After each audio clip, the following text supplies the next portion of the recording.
Namaste, everybody. My name is Lisa A. Romano. I am the Breakthrough Life Coach, best-selling author, and teacher. I primarily coach adult children who have been wounded in childhood and who are carrying around these wounds in their beings, in their essence, and as adults are sometimes unaware that they are recreating the same dynamics from the past in their adult lives. I help people understand that our lives are sort of like holograms until we wake up. We do what we've been taught to do. What goes in must come out. As it is below, so shall it be above. Very often, I meet people who want to coach with me, and they want to primarily talk about their pending divorce or their stuck place, meaning they want to talk about what's happening right here, right now. They want to talk about why they can't get away from their mother, or why they can't say no to their father, or why they feel so controlled by their narcissistic sibling, or why they just keep attracting narcissistic partners or people who abuse them. And what I try to do eventually is help clients understand that what is happening in the now is the result of a series of yesterdays. And they go far back into our childhoods, and sometimes the holograms that we are living through and have become in our unawareness were created long before we were even conceived. More and more evidence is suggesting that trauma can be passed down through the genes. Very interesting. If any of you are at all resonating with that idea, I suggest you check that work out. Investigate how trauma can be passed down through the generations. So if you imagine children being born to Holocaust survivors, or children being born to people who were unfortunately born into slavery and alike, think about the children born to people who were severely repressed and suppressed. Think about the beings, the energetic beings that have been severely wounded in our history in unimaginable ways, in cruel ways. Think about the being who has been wounded so severely, so traumatized, who hundreds of years ago had no Dr. Phil, no Miss Oprah Winfrey herself to go watch and listen to on Super Soul Sunday, no Maya Angelou, no internet, no encyclopedia, no computer to go check out and investigate trauma, emotional abuse, psychological abuse, sexual abuse. Think about our ancestors. Now, expand on that idea and think about the mood of a culture or a race that has been suppressed or repressed. Think about the consciousness of a race or a consciousness of a society. Think about it. Now think about the children who may not have witnessed the genocide, who may actually be living in a comfortable life today. But think about a child born to someone who has survived the Holocaust. Think about the child born to someone who was a victim of slavery. Can we really, in a common sense kind of way, can we really believe that kind of trauma just ends when equal rights are declared or when a country is liberated? Trauma is vibrational. It's vibrational. We are vibrational. We don't often think about ourselves as vibrational beings, but we are. We are more vibrational than we are physical. Everything in your world, in my world, is vibrating. Everything. Everything. We need to start expanding our minds beyond the horizons of the skull. The brain is in the skull, but the mind is not in the skull. The mind can go far and the mind can go wide. And we do ourselves a terrible injustice when we don't push our mind past or outside of our pasts, when we don't think about the world from a much higher perspective. My life really began to change when I stopped living my life and perceiving my life through the ego. The ego is very superficial. The ego is all about right here, right now. Instant gratification or the immediate avoidance of pain. Most people in any given moment who are unaware, are using the pain versus pleasure reflex as a way to navigate their life. Instant gratification and immediate avoidance of pain. If you think about a child who is born to a dysfunctional family, for argument's sake, let's say mom and dad both drink. So when you're born to people, let's say, who drink, and they spend a lot of their time or all of their time in denial of the fact that they have an addiction to alcohol, the parents aren't seeing the children. They can't attune to the children. Can't do it. And so when you are born to people like this, it is very difficult to acknowledge and to feel seen. You can't see the self when you haven't had the experience of feeling seen from the outside. Can't do it. Now, children, what they look to do is they need to, in every moment, feel safe. And what makes a child feel safe is knowing that they have the approval of mommy and daddy. So children are living, avoiding pain, which represents abandonment, and immediate gratification, right here, right now. How can I make sure that my mommy and daddy will not abandon me? So this becomes a theme, and this is how we all live our lives, below the veil of consciousness, as I like to say.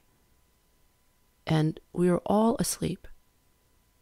We are all living through the ego until we wake up, until we begin to merge our inner being with our higher self. And there are lots of ways. People get confused and caught up in the language. You know, whether you say that I want to heal my inner child through the power of my higher self, which is what I like to, I oftentimes speak in those terms, especially in my coaching program. It helps someone understand that every human being is both unconscious and conscious at the same time. We are living through a dualistic consciousness. It's the consciousness of duality. Again, most people aren't asking deep enough questions. Yes, dear one, we are all both unconscious and conscious at the same time. We all have shadows, and we all have the light within us, all of us. Again, the yin and the yang, the duality of man. We have a left brain and a right brain. We have the right side of our body and the left side of our body. And so, healing from the past helps us integrate our inner being with our higher self. And once we do that, once we build that bridge that has been dismantled through poor childhood rearing, and that's not our fault. Once we bridge that space between the heart and the mind, that is when we are able to ascend into higher realms of consciousness. And we begin using our higher brain, the neocortex, the prefrontal lobe. What happens to us emotionally happens to us physically. We begin to invoke higher brain function. When we heal, and we learn through the power of self-observation, we begin to activate parts of our brain that were once inactive or not as active as it could have been or should have been. Again, that's not our fault. When you are a child and you are forced to live in survival, you are living through the limbic system, the emotional system, pain versus pleasure, amygdala, hippocampus, just trying to survive. That's all you knew. That's all you knew. A big problem, though, in being unaware is that you don't realize that you are recreating and attracting the same types of characters into your adult life that were in your childhood life.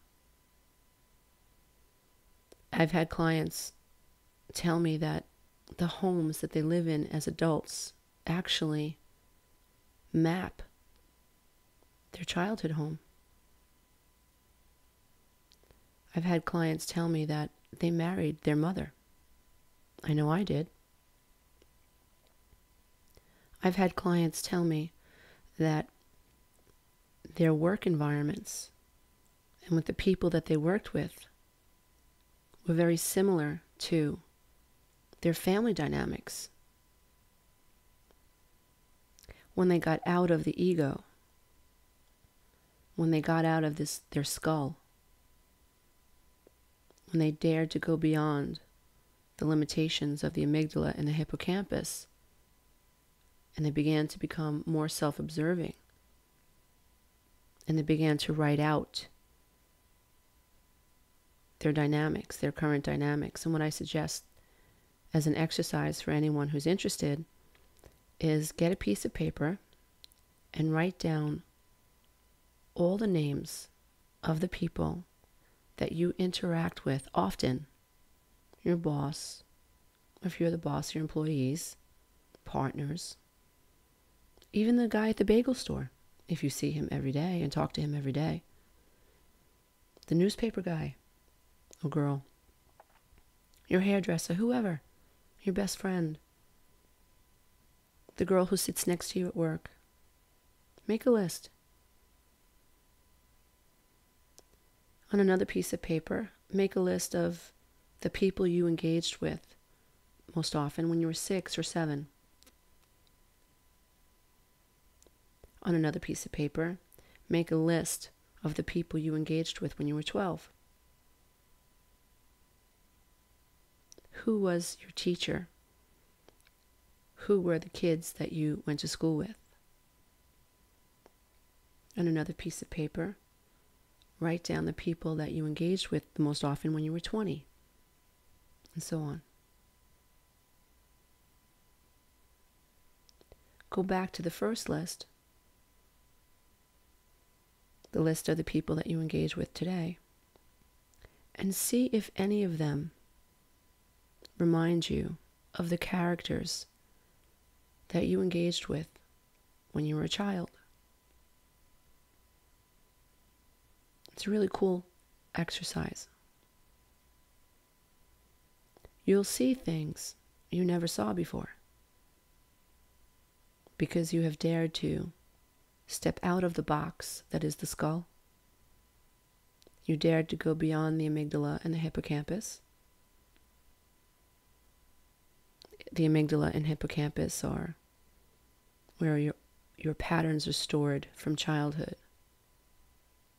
Remember, the brain loves patterns, and the brain does not like the unknown. The mind does not like the unknown. Your mind and brain are not the same. Your brain is in your skull, but your mind is not. But amazingly and interestingly enough, the brain has these preset default settings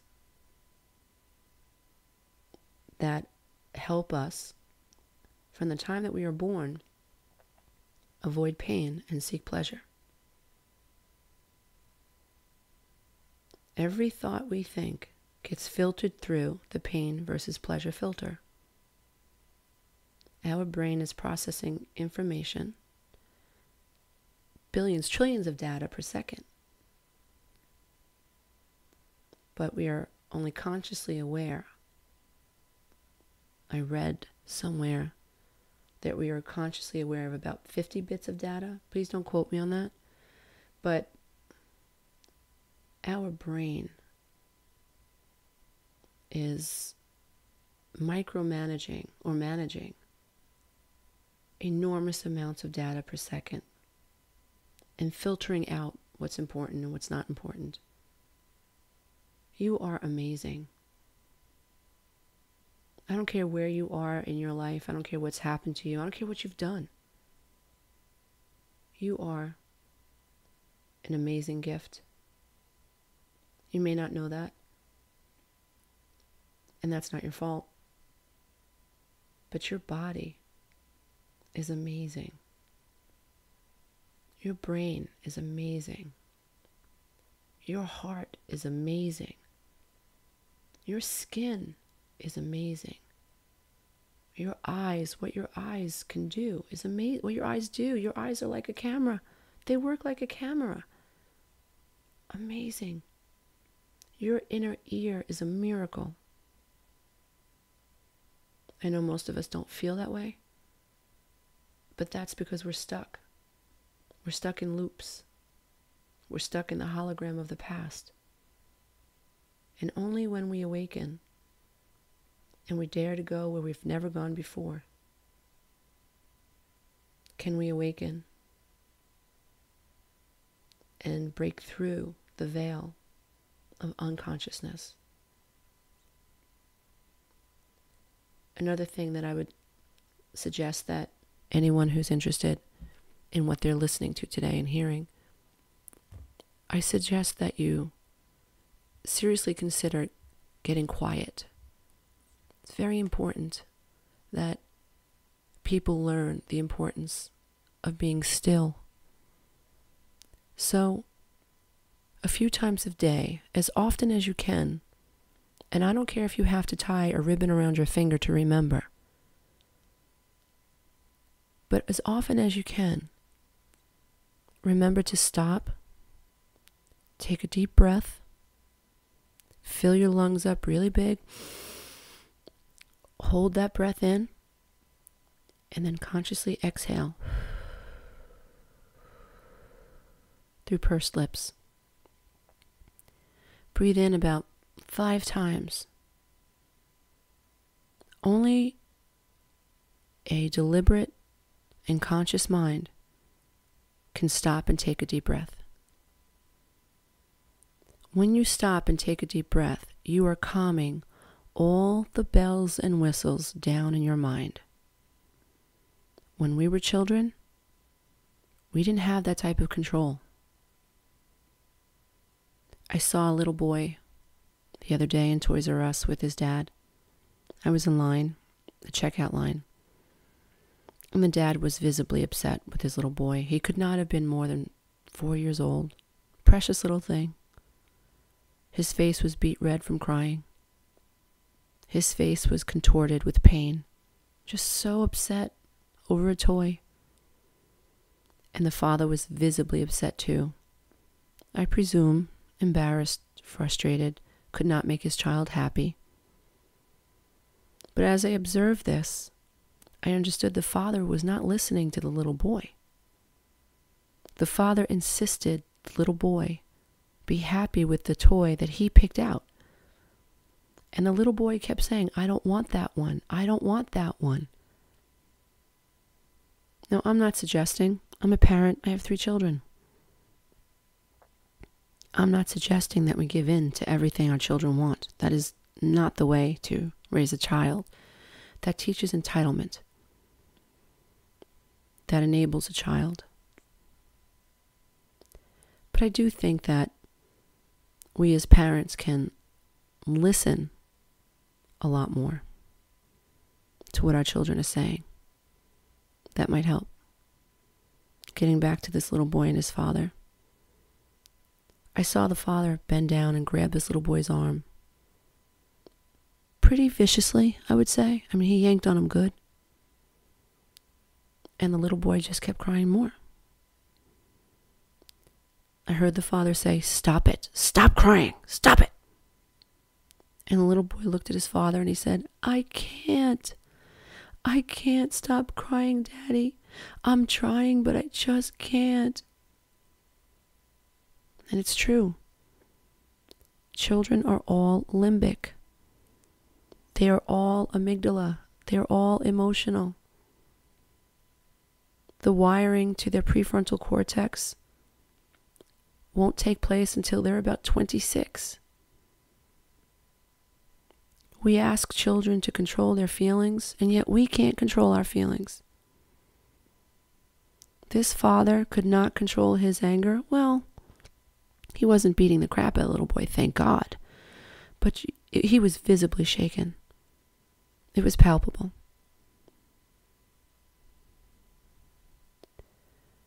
In this situation, what I wish to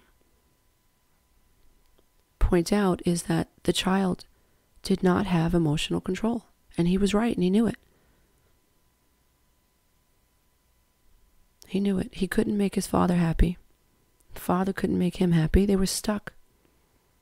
They were stuck. We as adults have the power, and we need to be grateful for the internet, for our cell phones, for cable television. I know a lot of people are pissed off about the internet and cell phones and cable television, but when we understand the power that these forms of technology offer us, and we use these forms of technology for the good, our minds are catapulted out of the skull and assisted into higher realms of consciousness when we tap into technology and we search out mentors and leaders and teachers who have successfully navigated out of the subconscious mind and who have made it into higher realms of consciousness and who are enlightened. We couldn't do that before. My mother couldn't do that, and chances are your mother couldn't do that. We are blessed by being able to tap into technology in the ways that we can. This podcast is a miracle, if you ask me. It will reach people in all parts of the world. Every single day, somebody from another part of the world reaches out to me. Some of the places I've never even heard of. And I am filled with humility every time to imagine that here I am sitting in my office and something that I created will reach the ears of somebody in India or Sweden, New Zealand, or Switzerland, Australia, East Asia, Africa, Antarctica. It's incredible. My wish is for this podcast that those of you who are interested, you begin understanding how your mind works. You begin understanding the power of the mind is there within you. You just have to learn to use it. My prayer is that you understand that until you wake up, you are recreating childhood dynamics, not on purpose, and it's not your fault. It was like a sledgehammer to my head when I realized that my marriage was a carbon copy of my relationship with my mother as a child. I was dumbfounded. I felt exactly the same way about him that I felt about her. And he treated me very similarly to the way she treated me. He dangled his love like you dangle a carrot in front of a hungry horse.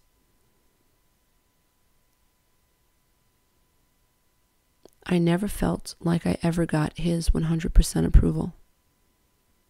I never felt like I got my mother's 100% approval.